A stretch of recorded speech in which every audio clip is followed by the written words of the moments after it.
Hello, everybody. We are live now officially. I know there's some weird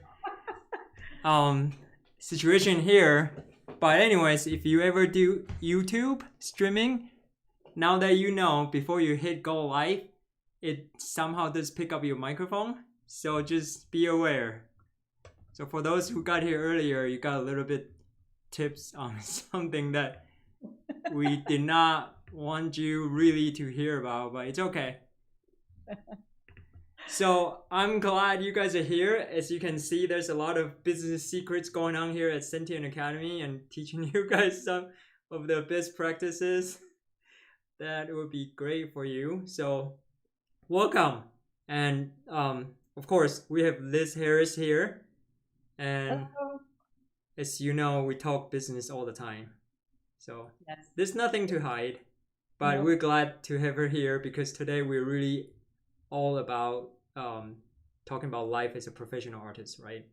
Yes. Yeah, and that is kind of it's a necessary topic. Whenever you talk about business, you gotta just have that business hat on, and there's obviously a lot of numbers going on. So right now, before we get started, we want you guys to give us a thumbs up if you're able to hear us. Just make sure now when we really want to talk to you, you're able to hear us both. So here we go. Hi, Liz. Hi, how are you? Oh, could have been better,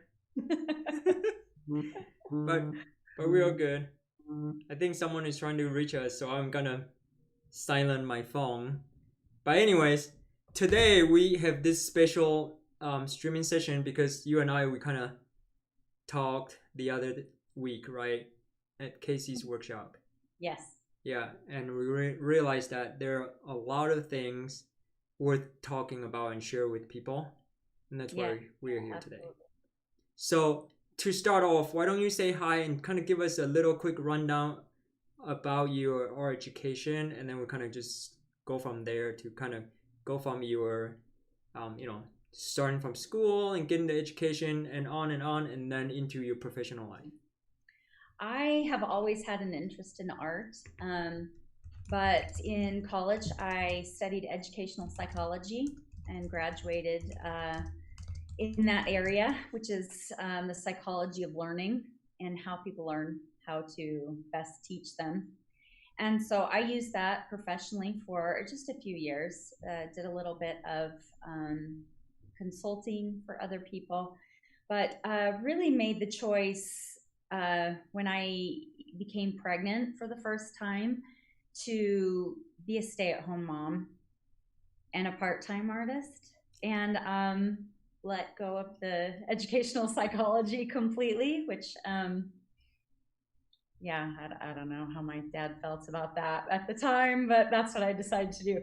So while I was raising my kids, I did a lot of art studying out of books, a lot of sketching on the weekends, watercolor, played around with a bunch of different things, and started teaching lessons on the side, simply because a friend asked if I taught lessons. And so I started teaching a small group of adults just what I had taught myself, and had been doing that for a few years. As far as the art career, I started selling the work that I was doing in watercolor, a little bit of pen and ink. And then I got into large scale abstracts and did those for a couple of years. When we moved to our current house, my children were getting a lot older, and so I was ready to kind of have a more dedicated art career rather than the commission work and the large scale abstracts that I was doing on the side for commercial spaces. And so as they started to get into high school and then move on to college, I decided I wanted to do something different than abstracts. I was really tired of doing the abstract. And I thought, this is totally turned around. Most people do realism and then become more abstract over their career. I've done the opposite, gone from abstract to realism into tighter and tighter, and doing portraiture. So when we moved here, I found Casey Childs and started a mentorship program with him. And I figured out the other day I did about 2.5 years, a little over 2.5 years of a mentorship program with Casey Childs before he moved and closed down the studio temporarily. He's now reestablished and reopened that studio. But that was about how much education I got from him. But it was quite a lot and quite a big help for my career. After working with Casey for a little bit, I started entering shows and have had some really nice successes in that area. You've won quite a bit of awards, right? There's a long list, and let me see here. You can name a few. I'm not gonna go down the entire list because that's a long list, but how about you kind of talk about a couple ones that's worth mentioning. Just some experience, because at this point you are still, balancing between family and then entering shows. But then, yes, does it require some travel and just some background information how you juggle, not only producing for the show but also when the show is happening? How do you manage that? The way I manage it is I try really hard not to produce for the show. I just paint, and then when I have items that I really like that I think might fit a certain show, I will go ahead and put those in. I do not produce for the show. I did that once, and that painting hasn't made it in any show I've ever put it in. I actually quite like that painting, but it hasn't had the success that the others have had. I have been an Award of Excellence winner twice in Portrait Society of America, 2019, and then this year, 2020. And I've been a finalist in Art Renewal Center show. I just got into the Oil Painters of America, the Western Regional show, and Western Regional as well. And also one of the awards that I have really enjoyed was I did a portrait of my husband, and it took home an honorable mention at the Springville Art Museum show, and that was fun for it to be a portrait of my husband that took that award. So there's just a few, but those are some of my favorites. And you said this year you were hoping to travel with him to the Portrait Society thing, right? Oh yeah. I wanted him to come to the awards banquet. They do an awards banquet for those who are finalists and award winners, and you get to stand on stage, and it's just really fun. And I wanted him to be there. I wanted him to be there because he's been such a huge support to me over the years. And that would be tip number one for balancing, is that hopefully your spouse or partner is very supportive of your art career. You can still do it if they're not, or if you do not have a partner at the time or a spouse, but it does make it a lot easier to have your spouse as invested in your career as you are. Yeah, it's a team effort thing. Yes, right? Yeah. Yes, he's taken over many a load of laundry and many nights of making dinner. It's been great. So a big thing about this whole journey is time management, right? You can't juggle that many glass balls at the same time and not manage your time. Would you say so?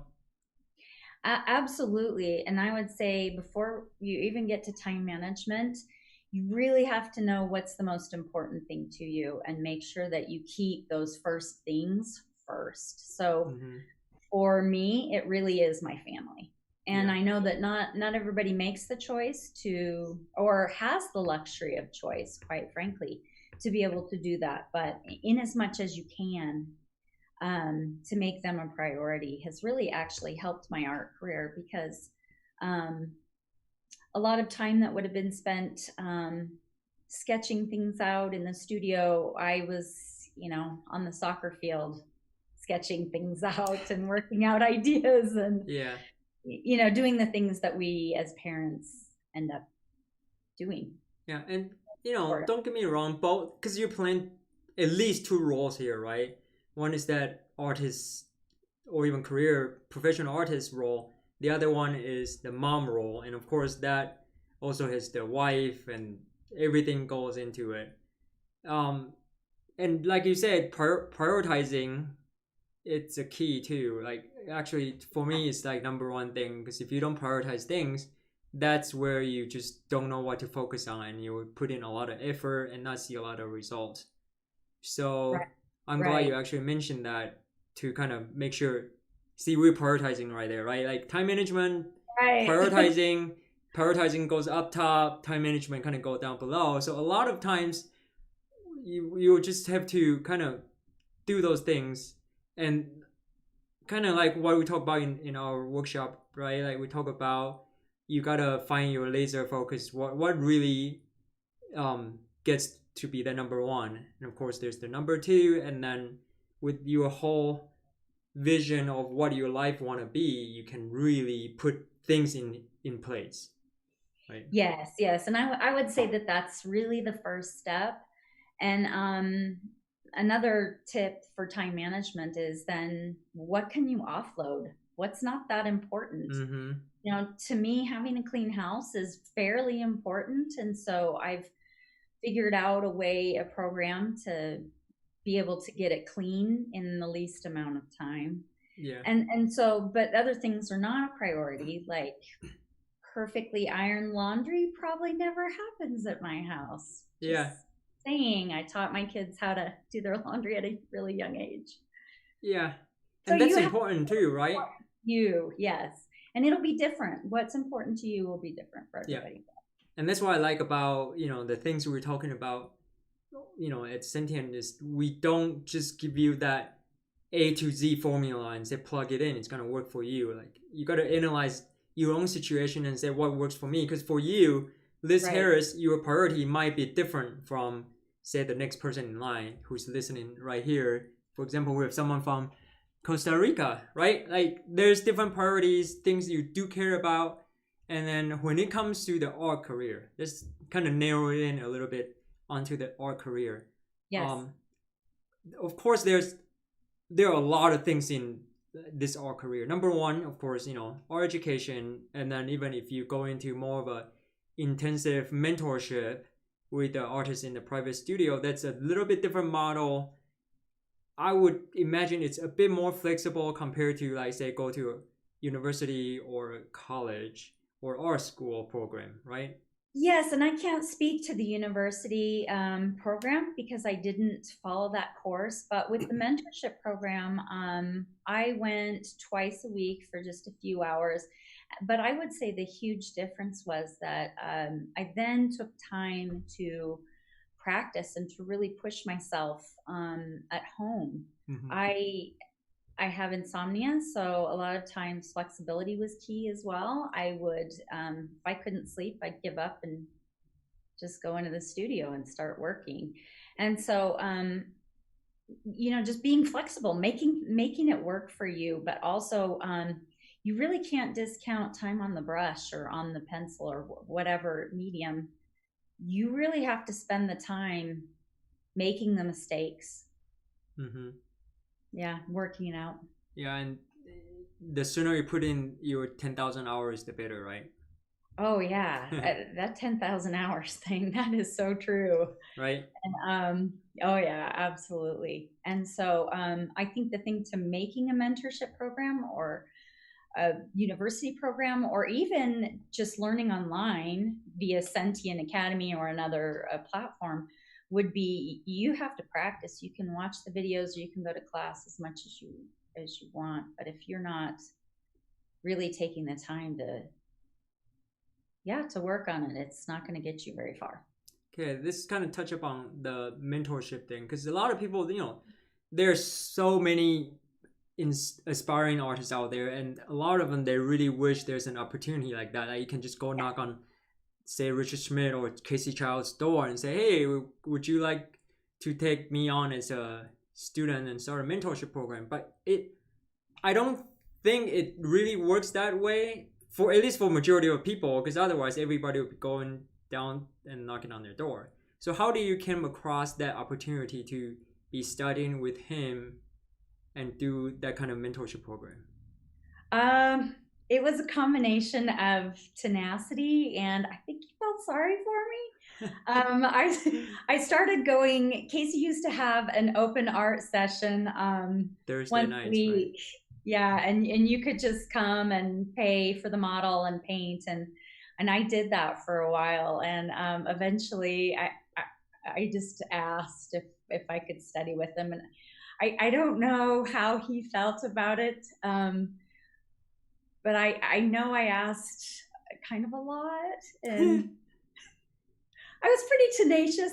But also, I think he had seen the dedication, because I had started, when I started coming, I was a regular. From then on, I was there every Thursday night. And like I said, my husband really took care of whatever we had going with kids on Thursday night. So that was very helpful. But also, you're exhausted at the end of the day, and the last thing you want to do is go maybe to a paint session. So I think that the Casey saw that I was dedicated, and and my paintings, oh my gosh, they were so bad. In fact, I was looking for one because I thought maybe I would post it so people could see like before and after, but I think I've either painted over all of them or burned them. Oh yeah. It was bad though. It was really bad. Yeah, so line up the eyes and the nose, and that it was really, really bad. Stuff like that, you just gotta learn from your mistakes. If you always get it perfect, then you don't know where to learn. So it's good to see, that's one good piece of advice is if you guys do want to learn from established artists, you gotta show them that you're dedicated, not just talk a big talk, really put in the work, and they see you work hard too. Yes, and I don't think it's because they don't want to teach. They just have limited time. You have so much deadlines and all this stuff. Right. And so if you are going to teach and are going to have a student that's going to take from that production time, they need to be serious. Yeah. So. And by serious, it's not just kind of like, hey, can you take me on? And then when you join the program, then you are like not willing to listen to your mentor. When they ask you to do A, you do B. Refuse to, like it's a dedication. You got to really put in your whole mind and your body to work and say, hey, I am serious about this thing. And of course, when you get an opportunity like that, just don't throw it away. Really work hard, put in your time. And Keith, you just hit on something that I think is really important, is having that humility. And I think when I was going on the Thursday nights, and he did help me, or other people who were coming, there were so many people were so gracious with their time, would come over and give me some tips and some help with my painting on Thursday nights. And I worked really hard to accept that help with humility, and to not come back and say, well, I don't think that's my problem, or whatever. Yeah. It's really easy to have your feelings hurt. Yeah, just build that wall, and once you have the wall up, you people don't want to talk to you again. If you want to learn, you have got to retain that humility. And I think in some of the students that I've had over the years, the ones who really, really work have retained that, who really, excel, have retained that humility, and then have that work ethic, quite frankly. Yeah, so that is a key too, not just being a student, even being a professional, because I don't know if you notice, between all these big name artists that we work with, they still give each other critiques. And when they give each other critiques, I mean, it's not like brutally, like critiquing each other, but it's honest critique, kind of like, hey, if this is how I would have approached it or whatever. And the more honesty that you can lay it out there, the better you're going to receive, because people really can help you to see something that you don't see, even as a professional. Yes. Right. Yeah. So that is, and I see that happen all the time with the professional artists that I know and have had the pleasure of being in company with. Mm-hmm.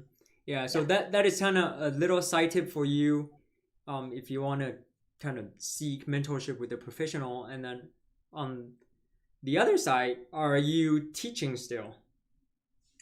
I was up until COVID hit. And Yeah. so now I am trying to migrate things online. Yeah, I know it's doing well, right? Because we kind of It is doing well, help yeah. you out with some, Yes. like the other day when we were at Casey's workshop, you recorded like that one right above your head behind. Yes. Um, so if you want to see which, Love yeah, it. that Yeah. one, go to this No, if you can Instagram. see it.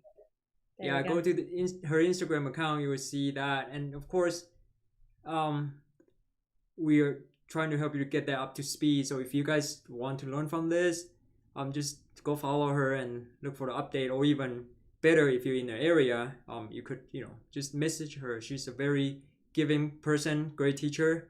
So that's another great resources out there. I want everybody to know. Like if you're in this Lehigh area in Utah, you're seeking for a mentor, this is a great person to work with, because look at her, she's here and sharing her secrets with us. Thank you. Yeah, so now you study with Casey, put in Yes. your time, but that is more of a student role, right? Yes. And then it doesn't matter if you go to an art school, university in the art program, or go with a private workshop, studying all your skills. At one point, you have to kind of um, face that crossroad to say, You do. do I want? I think this is the, because I was an art student before I became a business student, and even with business students, I have to face that crossroad and say, what am I gonna do next? Because eventually you're gonna graduate. Private study too. Eventually you gotta break off from your mentor. And last week we talked about breaking off from your mentor, finding your voice with Suchitra. So if you kind of need that knowledge, you can watch that last episode. Today we focus more on balancing the two roles, at least you were playing. Yes. So at that point you were saying, okay, now, because at that point you already have a family. Yes. So you're facing a double crossroad, really, because every decision you make, you have the same decision probably to make for the family and also for yourself. So can you kind of walk us through a little bit of that decision making back in the days? Yes, I started accepting commissions, crazily enough, before I started studying with Casey. But that taught me how to accept the commission, how to go through that process. And I produced work for a very low amounts of money, knowing that I was kind of testing it all out. Mm-hmm. And I only did that for a very, very short while before then raising the prices and hopefully offering a better product. But I did get to the point where I had too many commissions that I couldn't fulfill the role that I wanted to in my family. And that is when I realized it was time to raise the prices again. Because And there's so I a think demand that in the market, for me right? has been the way I've done that. Yeah. Yeah. Yeah. So I do, yeah, mostly commission work. It's mostly word of mouth and off of Instagram is where I get the most interest. And I still, every once in a while, take on projects that end up being a bit much and taking extra time that I didn't realize. But I think the most artists have that issue. Yeah. Yeah.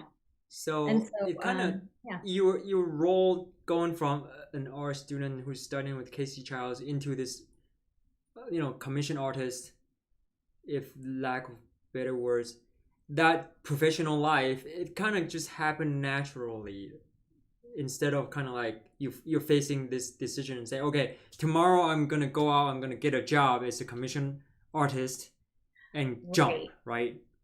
Right. And actually, as I was talking, I was thinking about this and I realized exactly what it was I did. So I'm going to go ahead and share that with you guys. I was doing the charcoals with Casey, and I realized it was time to move on to black and white paint. And I realized I didn't quite have the proficiency that I wanted yet. And so I decided to offer so many commissions at a discounted rate.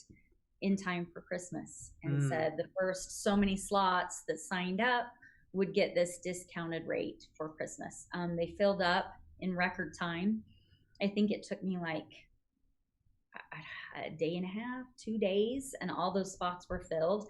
And I ended up doing more than I said I was going to. But just the sheer volume of having to crank out 30 charcoal portraits, it was about that, 25, 30 charcoal portraits in about 2 months. So I didn't give myself very much time. Can I pause you real quick? Sorry? Liz, can I pause you real quick? Yes. Just since it's August and holiday season is coming up, can we kind of let our listeners kind of know like a tiny little bird secret thing? Should they be watching out for something like that this year, or should they just not? Probably not. Okay. Just curious. Thank you, though. I really appreciate that. Yeah, because stuff like that. No, you gotta think way ahead of time, right? Work. Yeah. Yes. Okay, we'll let you get back to now that you should, if you are thinking about making that jump yourself professionally, now is about the time to start getting that advertisement out. I did not. I waited until about October, and that was a killer. That's my point here too. Is presents that year. I can't. Honestly, it's a blur. Can't remember that year. Anyways, back to. So it was just really quickly, and so just doing that sheer volume and having to produce. I wanted to put the best product out there, and so I really worked hard on getting each portrait to be absolutely beautiful, or at least what I thought was absolutely beautiful, and that just made my skill jump quite a bit. Yeah. That's something. But since then, I've had a steady stream of inquiries about commissions, and then some commission work. And so, yeah, so that I would say that is exactly how that transitions. Yeah. Okay. Now you have me thinking, Keith. I don't know. Stay tuned to my Instagram. See? I'll let you know if I have anything like that coming out for this year. I don't know if you guys noticed, we got a pretty good energy going back and forth here because we've been working together for a couple months, and it's a great working relationship. I really love working with Liz because she's got her skills, and we talk business on the side all the time. But it's true. Also, if you notice, as she's talking, she mentioned the word product. If you are thinking about being a professional artist, don't buy into that sellout thing, because the person who tell you you're a sellout, they're not paying your bills, and they are selling out somehow at some degree on their own to pay their bills. So really look what is working for you, okay? And there's no shame. In fact, you should be proud that you can call it your product or your art product, because by calling it product, that means you give it the best shot and make it a really great product. So you should be proud of it instead of feeling kind of like bad about it. So and I think that if you're not thinking about your art as a product, that you're missing opportunities, because you are a business. That's and even better than that, you're a business owner. All kinds of romantic notions, but those, like you said, don't pay the bills. Yeah, especially if you're trying to balance between being a mom, supporting the family, and being an artist. You gotta see reality, because it is what it is. Like, you have a family to support, and for you, your other half to support you fully. Any money you can bring in to help with the family would also compensate the time that the other half is watching the kids for you. So it's a teamwork. It's a household income. The whole thing have to be looked at as a whole, right? Yes. And here's a question coming in from David Wood. I'm glad, because David is here pretty much every week, so I'm glad to see him. So there are a lot of pressure for an artist to have a website, but you seem to have had a lot of success without one. Well, for one, Liz does have a website. So, kind of abandoned it though, David. I've got to work on it. It's not quite up to date, but there is a website for people to find her, right? Yeah. And just kind of the question is, would you say it's not necessary to have a website? So my website is lizharris.com. And yeah, you'll get on there. It's got a lot of old stuff on there. And so I do need to work on that. That is where my business skill is. My business needs a little shoring up.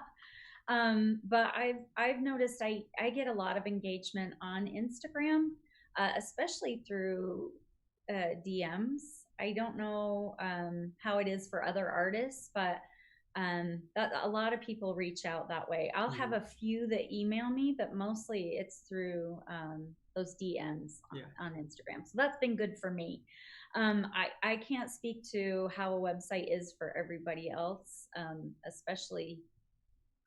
Yeah, but for me, the Instagram platform has been better for me. Yeah, and it depends. So again, like you don't just take someone's formula and plug it in and say, okay, I'm gonna just not do a website. It doesn't mean that. Okay, you got to look at your situation, and from the business side of it, I can give you a little tip here is, first of all, you want to ask yourself, what are you gonna do with the website, right? Yeah. Then you would kind of give you a little starter to say, do I need a website or not, or what type of are you doing?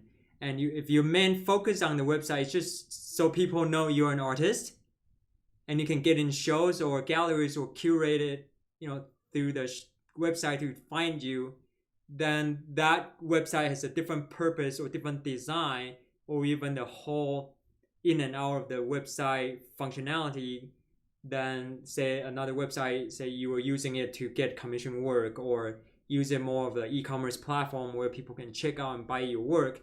Like one of our artists, Jared Brady, he was a graphic designer before, so he was able to build his own website, and there's shopping cart function in there to purchase art. So for him, it's also like a e-storefront shop, right?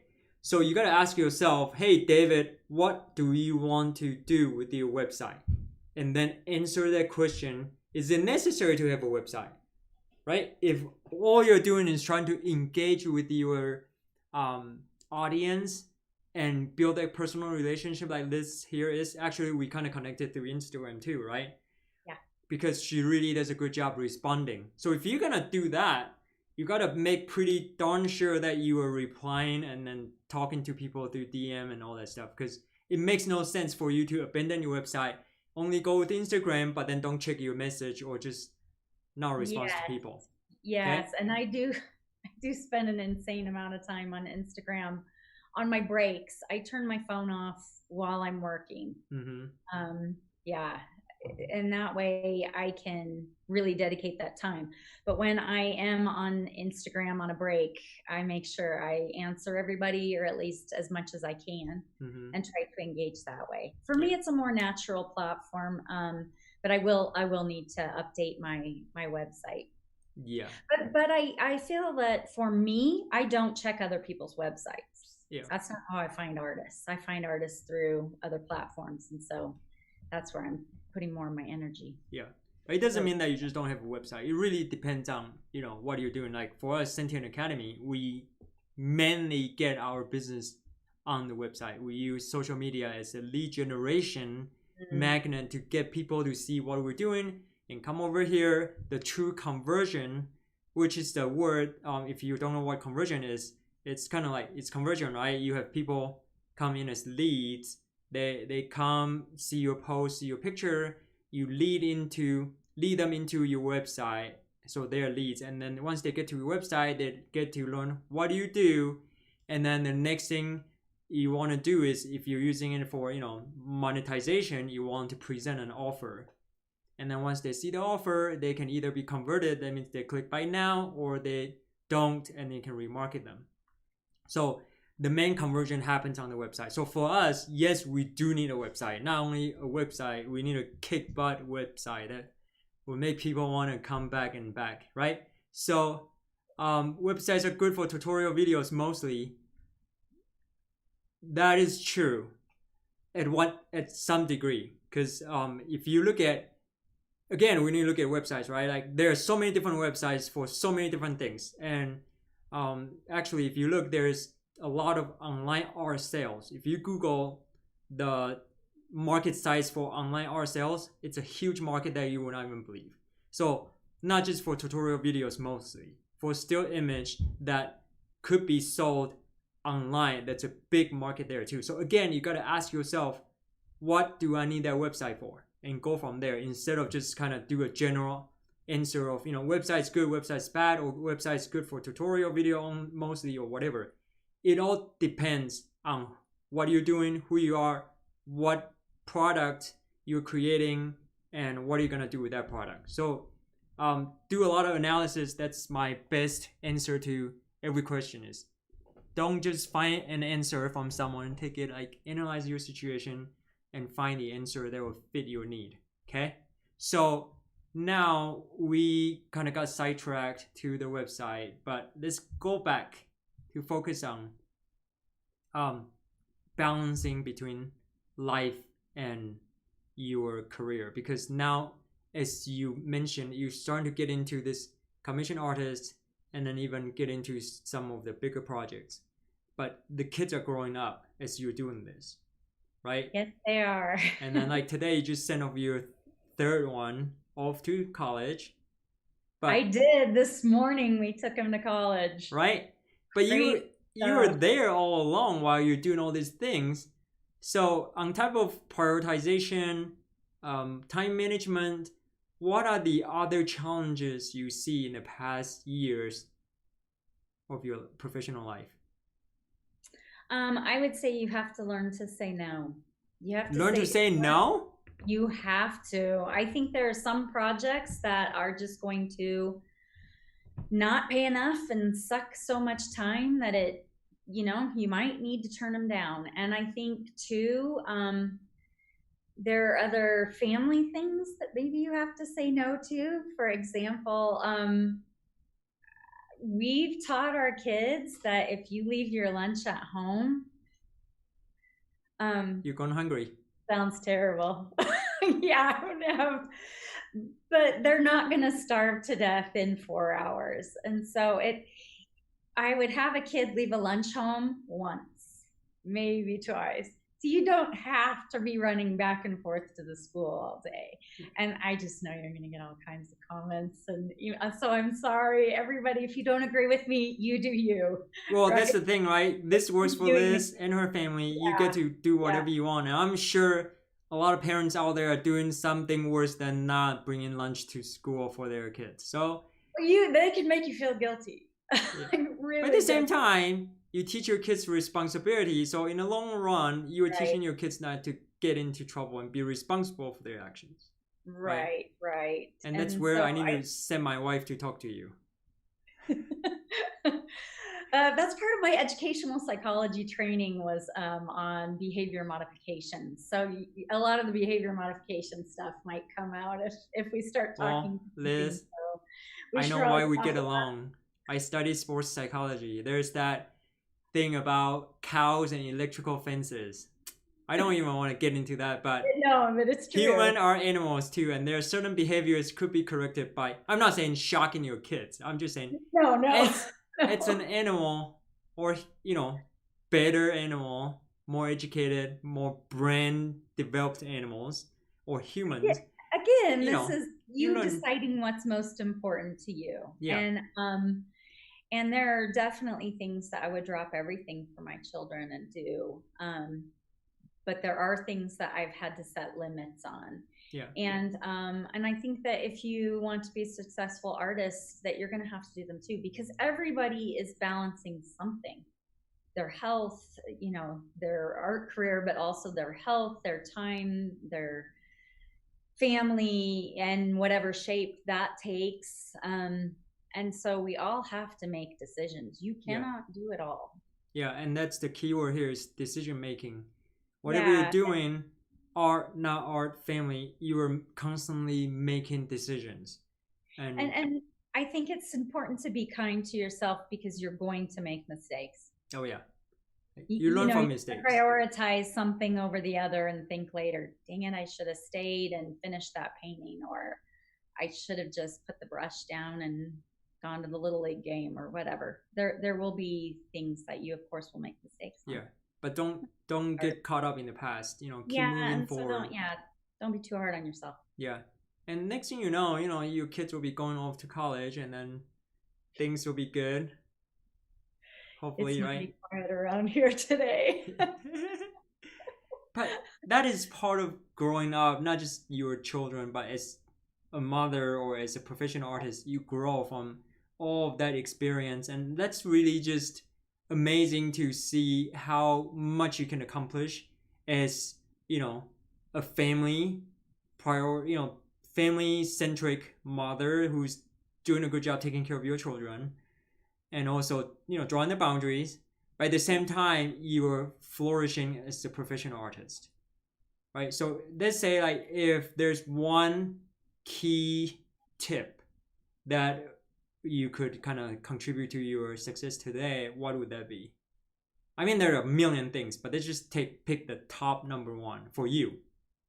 Oh, I know. the top tip, yeah, just work hard and don't give up. I mean, just keep working. You're gonna have shows that you get turned down from, but you're also going to miss 100% of the shots you don't take, right? And so if you're not putting that hard work into shows or whatever it is that's your priority, you're definitely not going to miss on that. I mean, you're going to miss if you don't take the shot.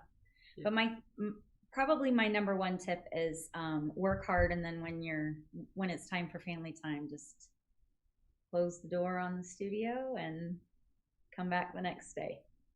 The studio will still be there. It'll still be there. But too, I have noticed that sometimes when my painting sessions have been cut short, and I'm sure everybody else has noticed this too, but that you come back and you have those fresh eyes and you can see better what's wrong. And then if you can't, bug one of your art friends, take a look at your painting. Yeah. Do. So right now I have it showing on the screen that's coming up is this. What is your official title of this tattooed girl in front of the mirror? Elegance. Elegance. Yeah, just look at it. Let's talk a little bit on this because that is the topic of the year. The one who got into your. I've been looking at that one and I was kind of like, oh wow. And then it was surfaced up on your post again because it won the award of excellence or finalist or whatever that one is. Yes, there's so many things I'm losing track. And then you see this post again and you just revisit it, and with your I haven't seen it in person, which is a shame. One of these days I have to come look at it.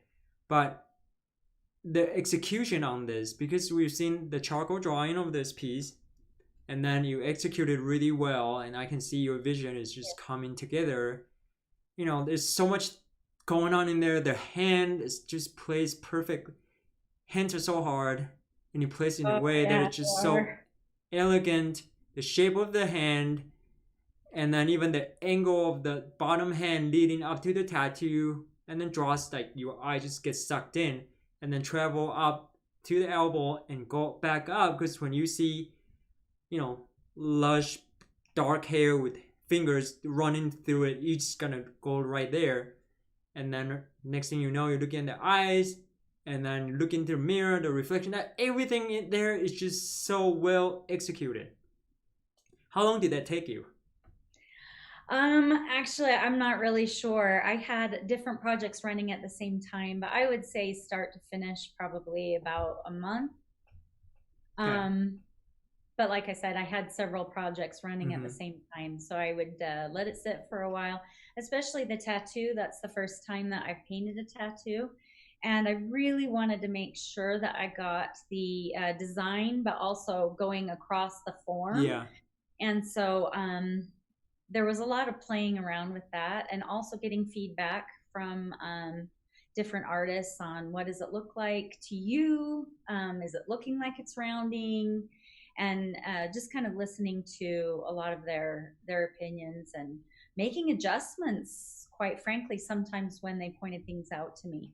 And that was really helpful. Okay, so now here comes my hard questions. It takes a while, right? So it's not like something you just have a sitting 3-4 hours, you crank it out and then move on. And of course, taking on a big project, it comes with big pressure too. Just, artists, we always want our project to be perfect. And personally, if I do take on projects, which is never, but once in a while I have different projects, different business projects, right? Mm-hmm. It adds a lot of stress to not just personal life, but also family life. So how do you balance that while you have a big project like this, or smaller or bigger projects like this going on? There's gonna be interruptions from the family. There's gonna be times that you wish you pull your hair out or pull your kids' hair out, but you can't just kind of lock them up and say, "I'll see you in a month." Like, how do you make such a great painting while you juggle all the things going on in your family? I exercise every day. Wow. I have to burn off the crazy. So I exercise every day. I do rest once a week. I have a rest day, but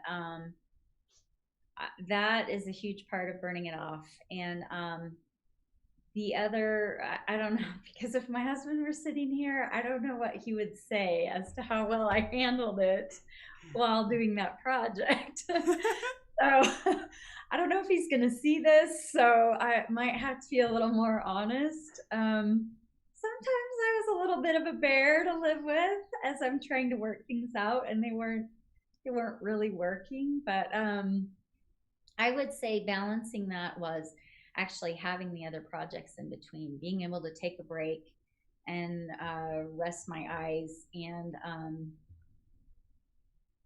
kind of let some of the ideas about how I could fix the problems in the painting marinate. For example, the tattoo.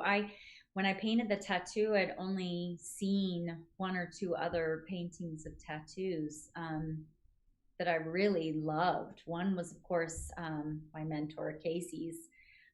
He did a painting of a tattoo, of a woman with a tattoo, if you guys may recall. If not, check out his Instagram. You'll see it on there. We're doing such a great job promoting each other. Yeah, and I have to say, the model for Elegance is my niece. And so when she designed that piece and then had it, that sleeve and had it tattooed on. And when she did, I just knew I wanted to do a painting of it. And then Casey did that painting for the cruise ship, I believe is what that one was for. And so I'd seen that one. And then I'd seen, I want to say, shout out to Mitch Griffith's Paints. I think that's his Instagram. But he has some beautiful paintings of tattoos. And that was really all I had seen. Now, of course, I've seen a lot of different artists who've executed tattoos really beautifully. But at the time, I hadn't really seen anyone. So as I was trying to work that out in the studio, it was getting a little dicey between, did it look too illustrated, and I wanted it to look a little more realistic. And so just kind of working back and forth. Yeah. Having another project to give a break was helpful. Did I answer that question, or did I just ramble? I felt like I just rambled. You answered the question. So good. I think so. Good. We're just we think so. Your honesty. Well, the thing is really just to see what I'm trying to get out of is to see the reality, right? Like, you say there's a little bit of a barrier to live with, and that's what I really want to hear. And I'm so glad you're just such an honest person to really. We're not trying to pretend that life is all great. You just juggle and balance, because a lot of advice you see out there, just hear all this great kind of like high level advice. Like, you just balance it, like kind of like juggling the balls, right? No, we want to see the reality, like the real things that's gonna happen, because everybody's gonna face that reality. Like, I'm gonna be a bear, I'm gonna be a dinosaur rolling at you when project's coming up, but here is, what do we learn from it, right? So I'm glad to see, you're not always gonna be this smiley person, but when pressure comes, there's gonna be some of that to kind of manage too. So here's a question. I kind of like it, and of course we have about 10 minutes, so this is kind of Q&A. So if anyone has any questions, feel free to ask. We'll try to address as many as possible. So this one is, after winning awards, is that a good time to put prices of your artwork up, or it's best to keep them at the current price to build collectors? I have no idea because honestly, I've just slowly been raising my prices as I've gotten too busy. And Mm-hmm. so then I'll just raise them a little bit, hoping that then that the equilibrium of commission work, demand and supply Sounds like someone's been taking some classes. sorry. No, it sounds like someone's been taking some good business classes. Oh yeah. Yeah. No, that is exactly what you should be watching now. It's not really award winning. It's really about the market demand. Because if you really study not just art, everything, pricing or prices happens when supply and demand meet. So there's a supply line, there's a demand line. When the two cross, that is the price that's gonna have transaction open, like transaction happen, right? Because you don't want to just raise your price, but without having an increased market demand, because you can raise your price all day, every moment you want, but you're gonna have a price that will have no transaction, and that's kind of, I'm assuming that's not your goal, right? You want to have a price that will actually have transaction. Yeah, Right? and it might be someone else's.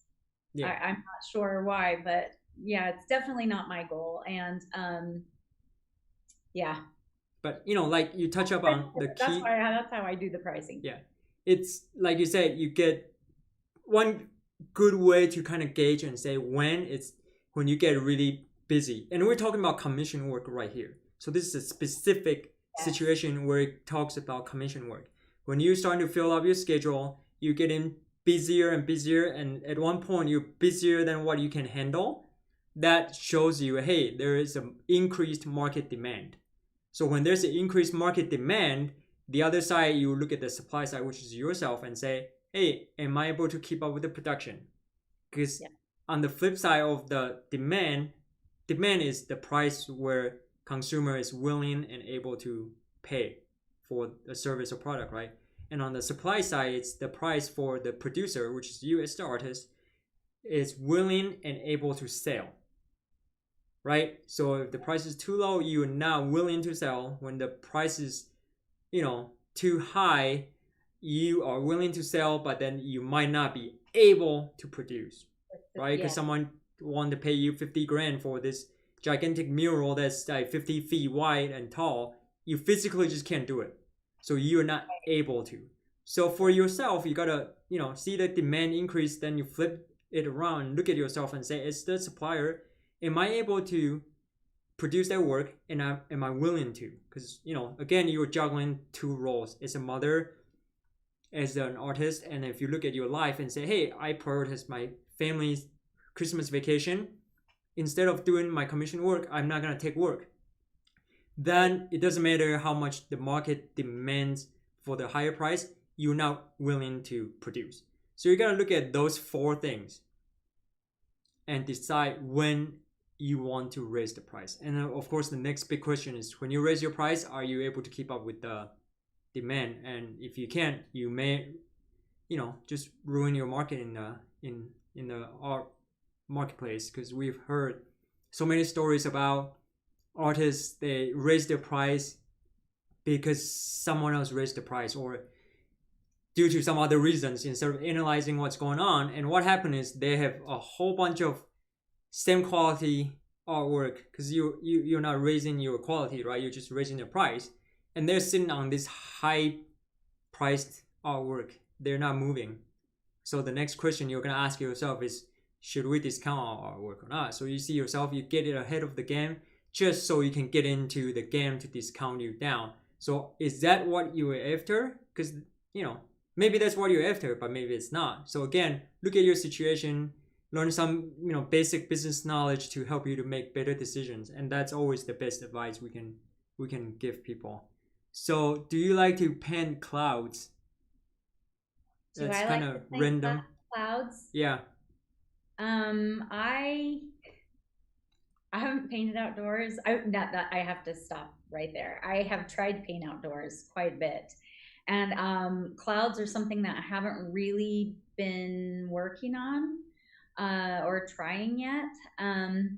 So, no, I don't know. I mean, there really aren't any on my feed yet, but eventually there will be. I got a few artist friends together who are actually landscape artists because I'm not very good at that and I wanted to become better. So I reached out to a few landscape painters that are absolutely amazing, and we paint once a week, plein air, and one of them is doing actually both of them are doing absolutely gorgeous work with clouds.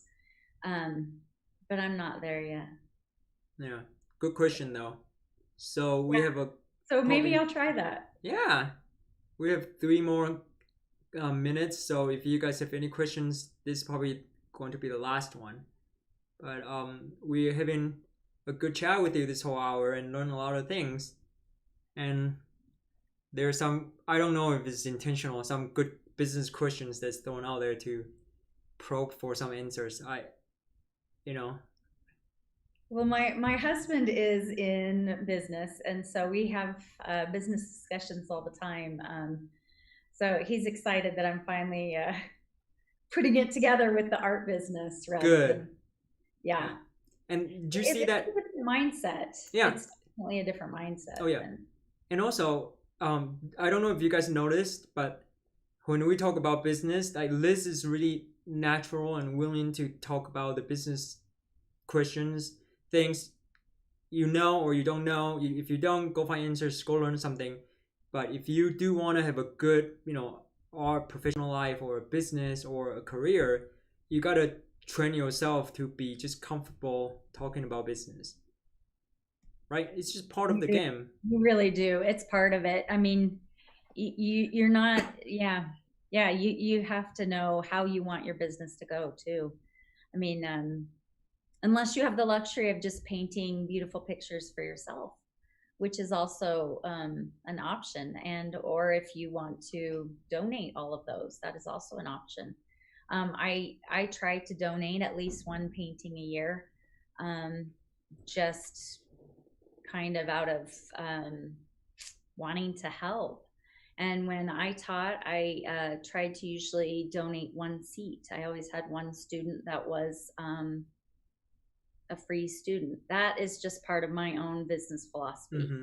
And so you may want to do that too. And you may want to, you may have the luxury of being able to produce work and not need any kind of price tag on that. And if you do, then I would encourage you to find some charitable organizations or some way to share your art and your work with others. Yeah, it's always good to have a higher vision to drive your business, because that's what gives your business or your whatever you're doing a purpose, right? Yes. Yes. Of course, there's money involved, but for my own personal life, I can tell you, don't do it just for the money. That's the worst advice I can give you. Right. I second that. And so I have found the most joy in my art career in having that combination, being able to do a donation or two. And yeah, I don't know what else to add to that. I hope this has been helpful. It is.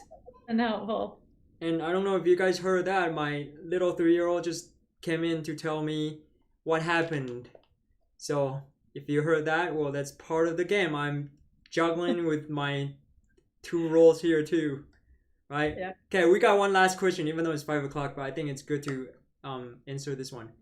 So okay. Final one: if a portrait commission doesn't work out, like what happened to me recently, is it good business sense to charge for the time you've worked on it, even though there's no end result? I'm not sure what the no end result was. Did the person not buy it, or did it not turn out the way that you wanted it to? Yeah, David, if you're able to kind of elaborate on that, it'll give us a bit more background information to answer that. Otherwise, it's kind of hard. And also commission, it all depends on how you structure the project, right?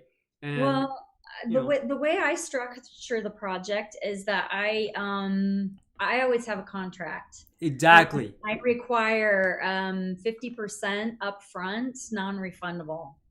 So I don't start the project unless I have 50% of the price non-refundable upfront. Okay.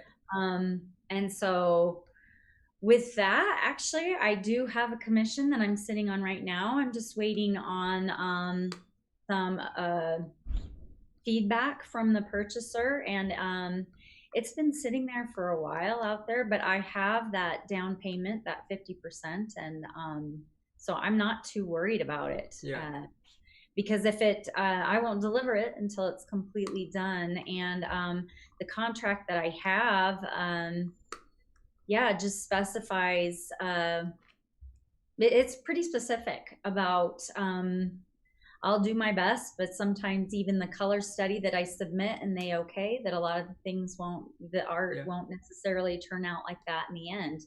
I make sure to have those tough conversations up front so that I don't get burned, because I have before. Yeah, and that's one great thing we're teaching here at our in our business course, and we actually brought in the attorneys to kind of walk us through the contract parts, and we talk a lot about just this specific artist facing topics to say, hey, like right there, she's so comfortable talking about the big word contract, and as an artist, especially when you do commission work, you gotta just throw the word contract out there and actually have a good contract drafted for anyone who you do business with to agree on the terms. Because if you don't, you can really get burned. You can put in hours and hours and hours that turn into a disaster where you are actually losing money completing this piece of work.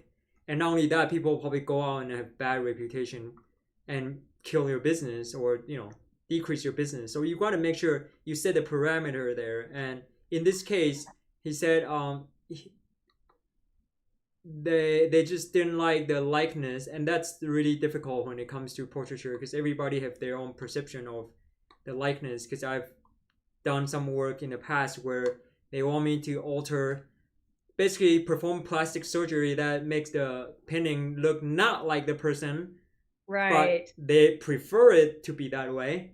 So, of course, that certain things and a good practice, I'm just saying, generally, of course, you want to consult with your own legal counsel to see what fits your situation. Some of them, you can kind of lay down the parameter in there to, say a reasonable amount of modification or reworking, it's allowed.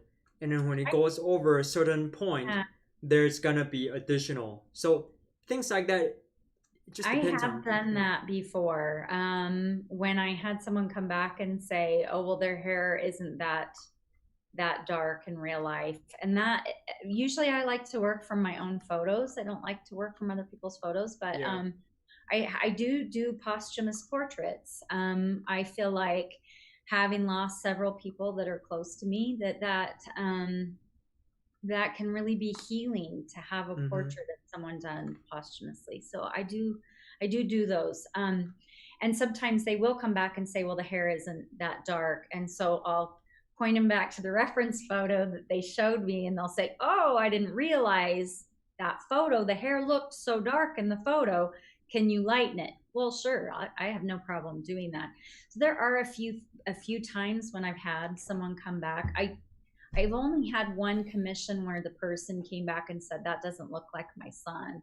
And I asked more probing questions, and then she showed me a picture and she said, this is what my son looks like. And it was a heavily filtered photo. Oh, yeah. And I remember thinking, oh my gosh, you don't know what your son looks like without the filter on the photo. I mean, she didn't have full custody of him and she only saw him half the time, but it was kind of a crazy situation. Yeah. And so, so I talked through, tell me what you see in this photo that you don't see in my portrait. And it ended up just being something like, she felt like her son smiled more, but she couldn't articulate that. And I think that For me, I feel like my job sometimes is to help people articulate what it is they want, because I think they don't always know. Yeah, and that's one thing about portraiture, right? You're creating a memory, you're creating an emotion, a connection. So sometimes it's not necessarily the image per se that they're not liking. It's more like they're lacking that connection. So your approach is great to really just kind of probe it and find out what they are craving. Because when someone asks you to do a commission portrait, they're after a specific thing. They are. And there have been a few projects where, for me, I would rather they have a good experience, that I listened to them and I went back and worked through the portrait. And I have one that I can think of that I was probably making $1 an hour by the time that portrait was done. She loved it and she published it on her platforms. And I've actually had several new collectors through that. Yeah. So it has paid off. Mm-hmm. But yeah. So my philosophy is I don't want anybody leaving unhappy. Yeah. And this is a good they do have to leave unhappy. Yeah. Sometimes there are people that you just can't please no matter what. Yeah, you can't communicate with them no matter what. And so at that point you have to kind of. Yeah. And another side of that is I talk about this so many times, right? Actually the last time we had a live streaming with someone, I talk about this. Passionate and desperate, those are the two words combination. You are all very passionate, but don't be desperate. That means it doesn't mean that you have to take on every single project. Filter your clientele, filter your collectors. If this person just upfront just show you that it's gonna be a really difficult person to work with, they're just taking advantage of you, they don't have intention to pay you, or no matter how good of a job you do, they won't praise you, they won't share the good experience, all they see is negative. That is the collector or client or customer, whatever you call it, that will actually harm your business. You will be losing money doing business. And as a business person, you want to make that good decision, right? If you're taking on a project that will cost you money and your reputation, it's probably better to just say no to begin with. So if you're not desperate, it will help you to make better decision as a business owner and kind of save yourself a lot of trouble down the road, because you want to find that, collector that will bring you more collectors, even though you might put in more work. But if they're able to go around and say the good things about you, it's worth it. So anyways, that's kind of the message we are leaving you for today, because we kind of went over 10 minutes. But like I said, Liz is a very giving person. So I'm just so glad to have you back, because you did a free demo with us before. Did a really good job, show us your process. And now we're having you come back here to talk more on the business side and also your life as a professional artist. So thank you so much. Thank you so much for having me, Keith. Yeah. And before we go, we just kind of want to give you a little bit preview of our next episode. It's on the 31st. I think it's next Monday. It'll be Brian Mar Taylor. So we're actually going to talk about your first. Fun.